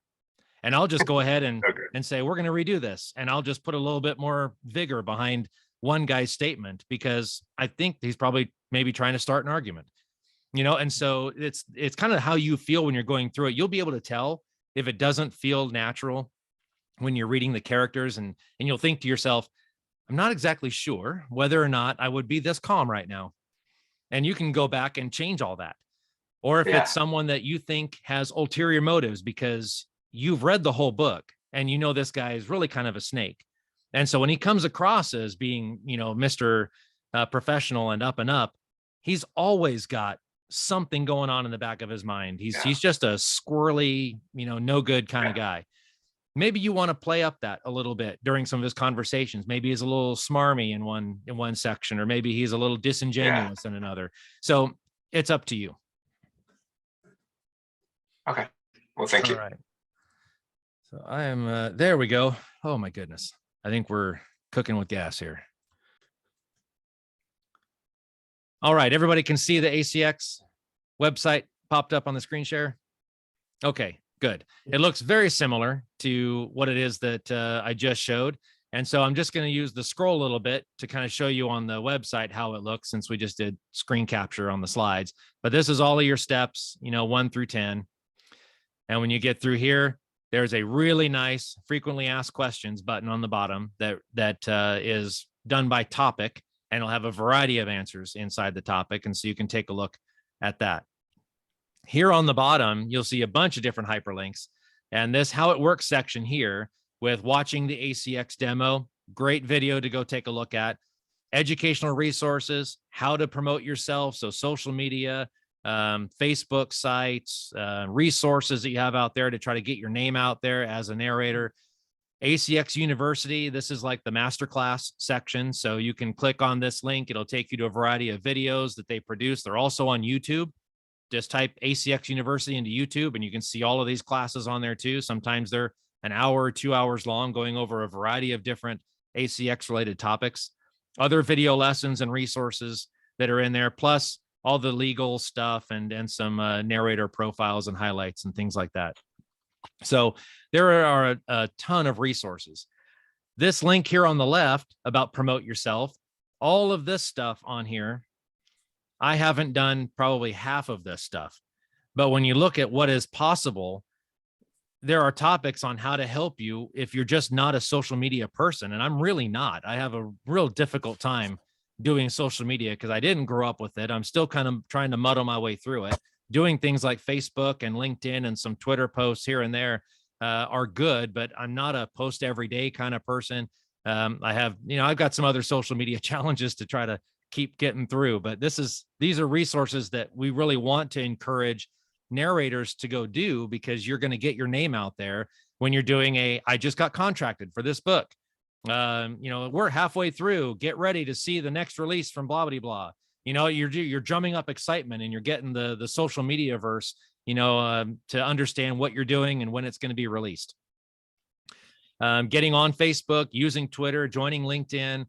YouTube is great. I've posted a variety of things on YouTube related to some special events that I've done with other authors to try to help promote their books during key timeframes. For a great example, in October of last year, when we had the 60th anniversary of the Cuban Missile Crisis, I had narrated a book about a year before called The Russian Who Saved the World, and a book about Soviet submarine captain Vasily Arkhipov, and how his actions on a Soviet submarine kept a nuclear torpedo from being launched during the Cuban Missile Crisis.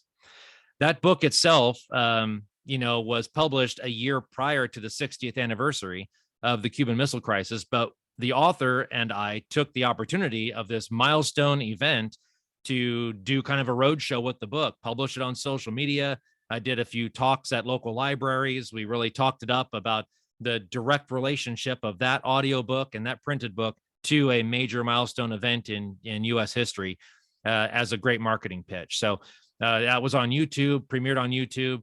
We did LinkedIn and Twitter and Facebook posts and all kinds of stuff about that. So you can really use those for a particular purpose. I don't have a blog, so getting started and that kind of stuff, that'll be, a day further on. Maintain your image is important. So definitely look through that, a variety of different ideas about how to promote yourself as a narrator. Podcasting, I haven't gotten involved in too much, but I will starting next year when we're looking at doing some of our audio drama works as actual podcasts, and then also doing children's stories that I'm going to start doing next year as a podcast. So we'll try to get some of that out there. But anything you can do to beef up your image and let the world know that you're doing audiobook narration is good. And then a variety of other things, marketing checklists, how to do offline marketing, which is like book fairs and author fairs and going out to libraries and doing those things. But I want to finish with bounty referral. So just remember the term bounty referral. So I'm going to go here to my projects list. Okay, and so two things that pop up. One is you'll see the number of projects. These are only the ones through ACX. Any projects that are done outside of ACX don't register here. So it's not your total Audible library. It's only the projects through ACX. You'll see sales data where it says total units sold, and you're like, oh, well, 931 is good, but I don't know about, that. And I mean, that's 3 years, right? This is only the royalty share projects. So if you do all your work per finished hour, this could probably say 0 for the entire time you're on ACX, because no sales data for per finished hour work registers on ACX. So as I pull up the completed projects and take a look, this is the Buffalo Gun that just went out there a couple of weeks ago. So 7, we're still building the market on that one.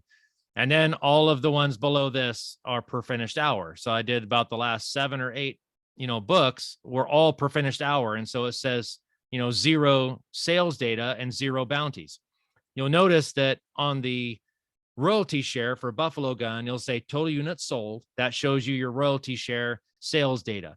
Bounties are the only thing that you would get on a per finished hour paid book. And so that's why you see on things like School by the Cowboy, you see bounties earn 0. In order to get a bounty, it has to be in the first 3 books purchased of a brand new Audible member.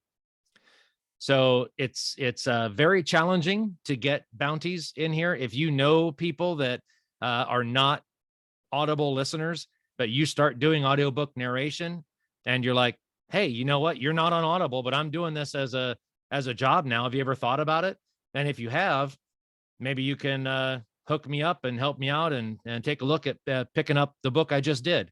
And if it's in the first one, they don't pay it. Audible pays it. And it's $75 for each bounty. So it's definitely lucrative to get the bounties on there, but it has to be within the first 3 book purchases of a brand new Audible listener. So therein lies the challenge. Okay. Good. That was the bounties thing I wanted to cover. Okay. So now on the chart here, I'm just going to use this as my own profile just to kind of walk you through stuff. So you've got auditions, offers, in production, and completed. So audition says 9. I decided about 2 years ago to delete my auditions.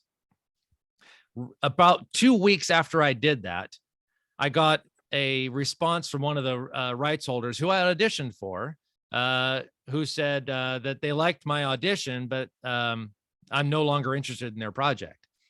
So I'm like, oh, well, okay. So I don't know if you have to keep the auditions or not, or if this was an out of the blue, but as I researched a little bit more, there are people who will delete every audition after they either get the selection or non-selection for the book. They just delete it. And there are some who leave it forever because it doesn't cost you any space. There's no reason to have to get rid of them. And sometimes it's a fun metric, as I learned later, that people can see how many projects they were offered versus how many overall auditions they did. And so while it's fun to say, well, I've been offered 25 and only auditioned 9, that's not true. The auditions are probably more like 60 at this point, if it didn't clear out the registry. But the offers thing, I keep all those. And then in production is only the ones that you have currently in contract that are either being worked on or for a later date. And then when they get finished, they move over to completed projects. All right. So as we go back into the profile, I want to address audiobook samples. So as you look at audiobook samples, you can put, I think it's 6, maybe a few more on audiobook samples. Let's see, what do I have? I have 6 on there. So I don't know at this time, because I really haven't paid much attention to it, if you can put more than 6 or maybe 10 or whatever. The likelihood of someone getting through them all and listening to everything you have on there is pretty much 0. So your samples need to be specific to what you're trying to market yourself to be. So if you're only interested in children's books and you are not interested in doing horror, I would not record The Shining and make that one of your samples, right? So think about how you want to market yourself and what books you want to do. You can use anything for these. There is no copyright infringement for a sample. So your favorite books, let's say, are written by John Grisham, and you want to go and record part of The Client. Okay, that's fine. You're not trying to make any money off of that. You're going to create that sample of a section of that book because you love it. It is characters you enjoy. You've seen the movie 1,000 times. You've read the book 10 times. It's all something that you enjoy, and you're really good at it. Great. Record that less than 5-minute section. And honestly, I would say keep it 3 minutes or less for your samples, and then put that up here on ACX. There is no copyright infringement, no problems whatsoever. So let me just reiterate that. People are always asking, do I need to only do public domain books? Can I, Robert Louis Stevenson and Edgar Allan Poe and these others? No, you don't. You can do any book you want. Does not matter. There is no copyright problem for a sample. The minute you put it out there as something you want to sell, now you have a problem. So to just demonstrate your capabilities, there is no copyright infringement. So when you do these samples, as I said, 3 minutes or less, think about what you want to actually do. In this case, I do contemporary fiction, a lot of it with Lorraine Eckhart. And so one of the books that we just had go out about 4 months ago or so was called The Hunted. And this was a section that I clipped from the narration I did for The Hunted that really takes in a kind of a debate or a kind of a fiery discussion between the characters. And it really shows some of the tension in the story. I do a demo here that is a compilation. When I first took the class on audiobook narration a few years ago, this was more popular. People would take 3 or 4 different genres and clump it together in a 3-minute or less demo and have that put on. I still like it. I think it gives you a little bit of a breadth, and when people listen to it, if they listen to it, they can see some different styles. But of late, the industry standard has been a sample in a genre. So do something that you're trying to get across. So like I have Christian Western romance, audio drama, contemporary romance, and then historical fiction, where you also have some of the linguistics in there as well, with Russian accents and so forth. So the point was, I'm going to show some key things that I do in narration and then allow those samples to be there. So as you put those samples up, they immediately go to the top of the chart. So when you see this search on the right and it says producers for hire, remembering, of course, you're the producer, you click on that link. It takes you to the overall narration page for all the producers. You see 282,000 samples and change that are now there on ACX. That's a little daunting if you're a rights holder and you're going through trying to find out who's going to be your next key golden voice for your book. And then you look at some of these and you say, okay, well, here's a new one from this guy, and then Eric, and then Eric again, and Eric again. And you see this all the time, because when people update their samples, it automatically goes to the top of the list. So if you update your samples, say every week or every 2 weeks, you keep that refreshed environment going up to the top of the search page. The blessing and the curse of both of those. Every time you refresh your samples, yes, you're going to go up there, but everybody's doing the same thing. So it's only going to really be at the top of the chart for a few hours, and then it's going to end up making its way down as everybody's kind of doing the same thing. But if you're new to the business and you're putting these samples out there and you really haven't mastered sound quality, or you haven't mastered your editing skills and these kind of things, and your sample isn't really good, that's also now at the top of the chart. And so people will click on your name and they'll listen to it and they're like, whoa, holy mackerel. Okay, let's not pick that person. And so it's the blessing and the curse when you get your name up there toward the top of the list. I don't refresh my samples very often. I might do it every 4 or 5 months, if that. Usually it's if I have a new audition or a new book release that I want to take a piece out of that and refresh, the voice tone or however the samples are being used. But you also will, you'll also want to make sure that you're maintaining that breadth and the ability for you to showcase your best work. Any questions on the samples or on the profile or anything that we've kind of gone on for the last few minutes?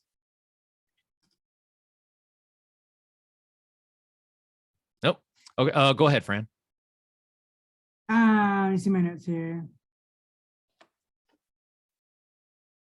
Oh, the samples that you have done, are they actual books that you've narrated or copy free? No, in other words, a copy free where you can pick out 3 minutes or less to narrate as a sample only.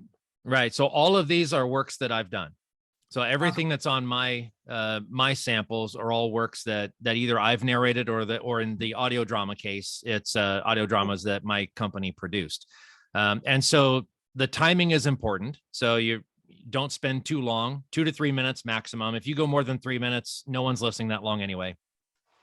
So over the course of the 3 minutes, if it's all narration, meaning, and I don't mean, like audiobook narration, but I mean, if it's all narrative, all right, it's scene setting, it's large, full paragraph descriptions of stuff, but no characters show up.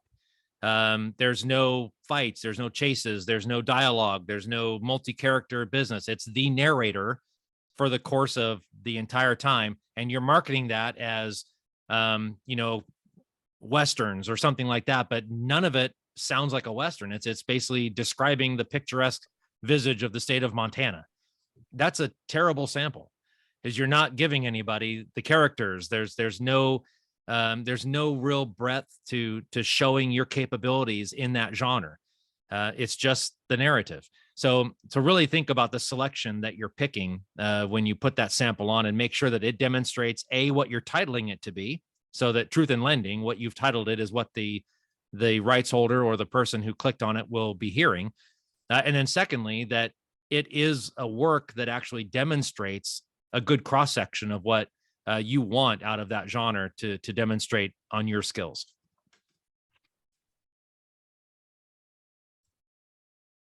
Any other questions? Okay, great. Well, let me do this and I will stop that share. And we'll go back here to our slideshow, because this basically wraps it up for today. So walked you through a lot of, audiobook narration 101, answered a ton of questions. I really am appreciative and grateful for the questions and the comments and all the things that you had also brought up that were not necessarily on the plan, but things that we could go over. It's been great.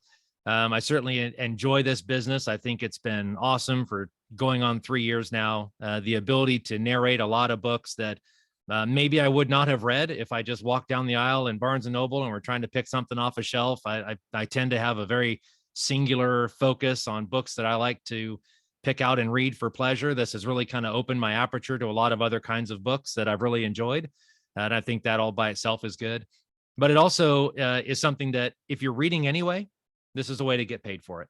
And so building that capability through your own performance style and audiobook narration, I think you'll find a lot of enjoyment as you continue to work through this. And then our last slide here, a lot of my contact information. So if you ever need to get a hold of me, this is like the social media waterfall here, I guess, of all the stuff that I've gotten involved in at some point or another, my email address and website and stuff like that. So please feel free to hit me up on any of those. Check out information and works on that. But I'm offering a couple of things, and I'll send all this stuff out by email for everybody who was here today. I'll send you a free copy of The Buffalo Gun. If Westerns are just not your thing and you're like, I couldn't possibly care less, send it to somebody who would like it. So you're going to get the free code anyway. So please go ahead and either use it for yourself or on someone else. It's my pleasure. But I also want to do this because I think that in the terms of audiobook narration, a lot of things are resident in this book. And I won't say that, that I got 25 titles, so I haven't been doing this for 40 years, or, I don't have thousands of titles like some of the guys like Scott Brick and so forth. But I have learned a lot. And I think what you'll see is the pacing. You'll see the characterization. You'll hear male and female and children and accents and different pacing styles, arguments and chases and fear. And there's a variety of things that come into this that you'll see the acting as well as the narration. And so I think if anything, and just give it a listen, I think you'll hear a lot of what we talked about today kind of in practice. And then secondly is I do offer one-on-one coaching sessions. And if anybody wants to set anything like that up, you're more than welcome to hit me up at a later time. And then we can work out a schedule that works well for both of us. All right. So pending any questions that you guys have, that concludes it for this session. Thank you for attending the ACX Audiobook Workshop. I'll send a big thank you out to Sarda and to Ray Nakamoto for helping put this together. But I'll stay behind for a little bit if anyone has any additional questions. Otherwise, I will stop the recording here in about 30 seconds, and then everybody can take off as they like.